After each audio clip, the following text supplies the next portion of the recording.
Phoenix Society is a registered charity founded in 1989. We provide a range of services dedicated to supporting individuals facing homelessness, addiction, mental health and criminal justice involvement. I think Phoenix Society offers people hope. It really is an integrated community providing a range of services that not just addresses the reason that brought people here, so mental health or addiction, but provides a whole pathway towards recovery. Everything we believe that people need to get back on their feet. Starting with looking for what people's strengths are. Phoenix, when we first bring people into the organization, everyone gets a strength review and are given feedback about what their strengths are. Traditionally, a lot of addictions work has been about deficit-based. These are your deficits, this is what you need to change. Phoenix starts by looking at what people's strengths are. We find that that has a stronger impact than looking at what's wrong. For many people coming into our programs, they've suffered isolation, stigma, disconnection from family, other loved ones, their community. It starts with people on their floor, the supportive staff that are here to guide and coach and listen from day to day, and really for the organisation and leadership to help provide every opportunity we believe that people need and what we hear from people to help them on that recovery journey.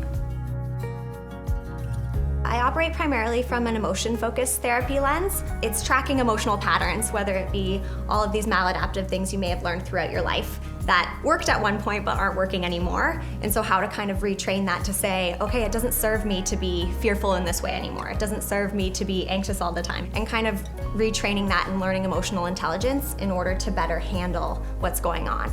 Phoenix primarily uses a positive psychology lens. We focus a lot on strengths and what is working and how people can start to move into what's special and unique about themselves rather than what's flawed. I think a lot of times working in addiction, it's stigmatized and we look at like, these are all the terrible things that are going on rather than this is what this person offers to the world. If you can create this environment where they know they have a place to belong, once their basic needs are met, that's all any human being ever wants in life. They just want to be accepted for who they are. Just show a little bit of courage and bravery. We can walk this journey together. I won't leave you hanging. I'll be here right beside you. I won't be behind you, I won't be in front of you. I'll be right here beside you. Many of our clients have been stifled throughout their life or only know anger or only know sadness or only know that they're not allowed to have any needs whatsoever. And so we're really teaching them that they can have feelings and that each feeling that they're having points towards a need. And so emotional intelligence really is that if you know what you're feeling, then you know what you need. So then you can advocate for that. And so you can better take care of yourself. My name's Patty. I'm 57 years old. I had to worry about myself. I had to get myself clean and I'm a grandmother as well. So to me that's very important to stay clean. And then I heard about Phoenix and came to Phoenix and it's been all uphill from there. It's been great. It's been wonderful being here. I've been here 19 months now and I did the treatment program for the 90 days and I've been in transitional housing for going on 16 months. I heard about the music therapy, which to me is just a great thing to have. I didn't pick up an instrument, but I did, when you went to music therapy, the instructor had you pick a song that would really relate to your story, resonate to your story or anybody else's, whatever. And then she would play that song in class, and then you would talk about why that song touched you in whatever way that may be. I think what's working for me personally is that they have the transitional housing. I know that I don't believe I would have succeeded within only 90 days treatment. I would have been back out there still struggling, I believe. I can honestly say that I have finally found a home, like in being in 33 different homes, I've never felt like home. This is like home. After this many years, I can honestly say this is my home. What's really unique about the Phoenix Society is it all starts with building community. People coming to our programs have often suffered isolation, stigma, things that disconnect people from society. So from day one, our approach is always about bringing people together and being part of. The Tukas was a wonderful story. It really was about how one individual helped fill their time and was really a cathartic process for them. But really took on from there and captured not just the movement of his floor, but the whole Phoenix community, something that everyone got behind.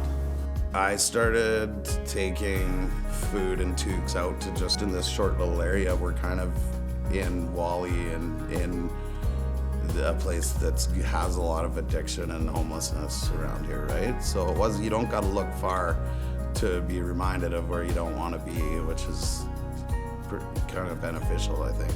So I'd see people on the way to the gas station, and I'm like, well, like we do a lot of sending toques to places. I find it way funner to give it to somebody, especially when they really need it. I'll see people they kind of have their areas, right? I'll see people like way down by 108th, and I'll be like, that's my toque. Where'd you get it? He's like, oh, I got it from MCC or this shelter or this place. It's a rad toque. Thank you so much, man. They get here, they're usually greeted by me or my coworker who also does admissions, and really it's just about kind of creating a space for them to feel comfortable.